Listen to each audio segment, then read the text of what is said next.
Hello, today I'm going to do an exercise using the ball under my sacrum, and it's just essentially a pelvic clock. So what a pelvic clock is it's, you want to imagine that you have like a clock on your tummy. In the middle of the clock is the belly button, because why not? And then the clock is going to go around your stomach, and what we're doing is we're actually moving our pelvis into those various diagonals. So this can be really useful if we have like some SI joint pain, or it can be useful if we just have poor proprioception.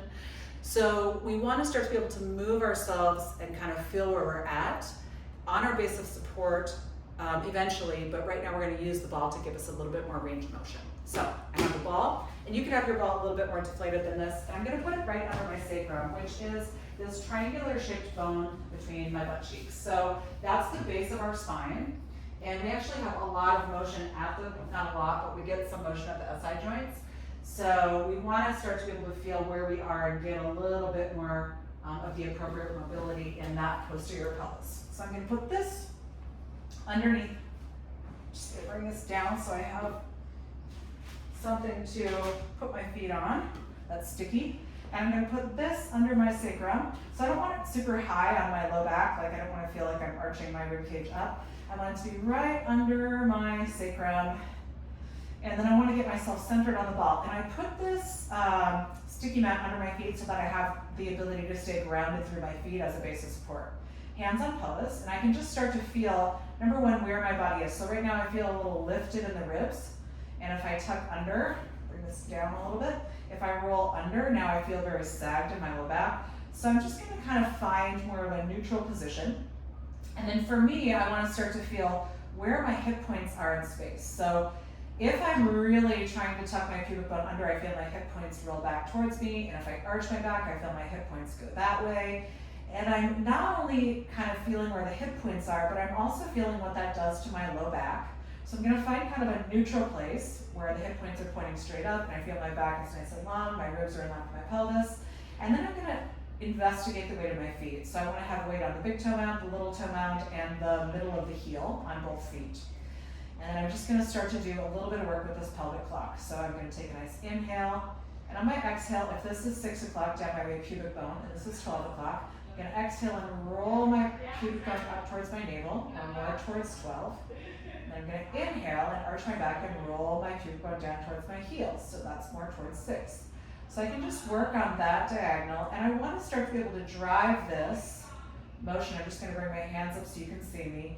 Not just by wiggling my pelvis, but I'm actually feeling what is going on with my feet. So as I roll my pubic bone towards my heels, I feel that my hamstrings come on. And as I arch my pubic bone towards, roll my pubic bone towards 12, I feel my hamstrings come on. And as I drop my pubic bone towards my heels, I feel more of that kind of tension in my low back. And I want to see if I can drive that more. Here's my hamstrings, pubic bone towards 6. And with the low back, I want to see if I can drive that a little bit more from my hip flexors than my low back. So towards 12, pubic bone towards the ribs, I get a little more hamstrings and posterior glutes. Towards 6, I'm trying to use a little bit more of my hip flexors. I will feel a little bit in my low back. And then I'm going to go back to neutral. Minding the weight of my feet, I'm going to use right now my left foot a little bit to roll the ball or roll the pelvis now down towards 3. And then I feel my hip points kind of point off that way, and I feel that kind of slight rotation of my back. So in this position now, I have a little bit more weight on the inside of the left foot and a little bit more weight on the outside of the right foot. And then I'm going to use the right side to roll my pelvis towards 9. So I feel now my hip points going that way, and I have a little more weight on the outside of the left foot and a little more weight on the inside of the right foot. And mind you, I still have my big toe mount, my little toe mount, and the middle of the heel down. So I'm just starting to feel that motion from my pelvis to my feet. On this side, as I push with my left to go to the right, I have to kind of use that outer left glute. Same thing on the right. And I'm not, so I am using other muscles in my legs as well, but I'm really trying to connect myself to what's happening in the back side, the hamstrings, the glutes.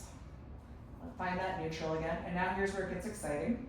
So again, I feel that weight in the feet, And I'm gonna start to imagine, again, almost like a roulette wheel. So can I roll my pelvis around clockwise and counterclockwise?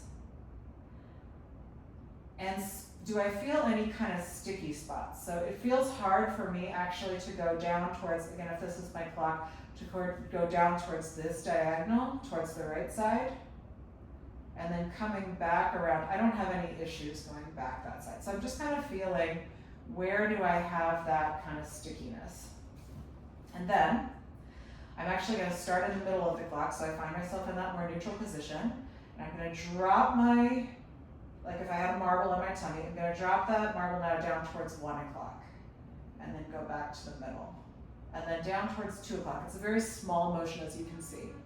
And back to the middle. And then down towards 3. And back to the middle. And then 4.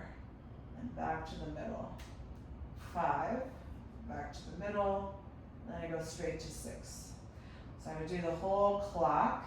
And if I find one spot that's hard for me to get to, so it was harder for me to get over here, I can just work that little diagonal. And I want to start to connect that to my feet. So there I am trying to go into that little diagonal, which I don't know if you can see because this is a very subtle exercise.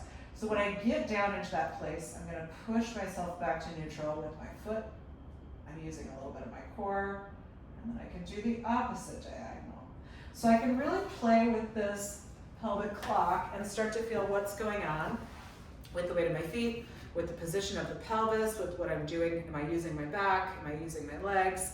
So this is a very good exercise to start to get us acquainted with the position of the pelvis so that I can start to do some more exciting things eventually in upright.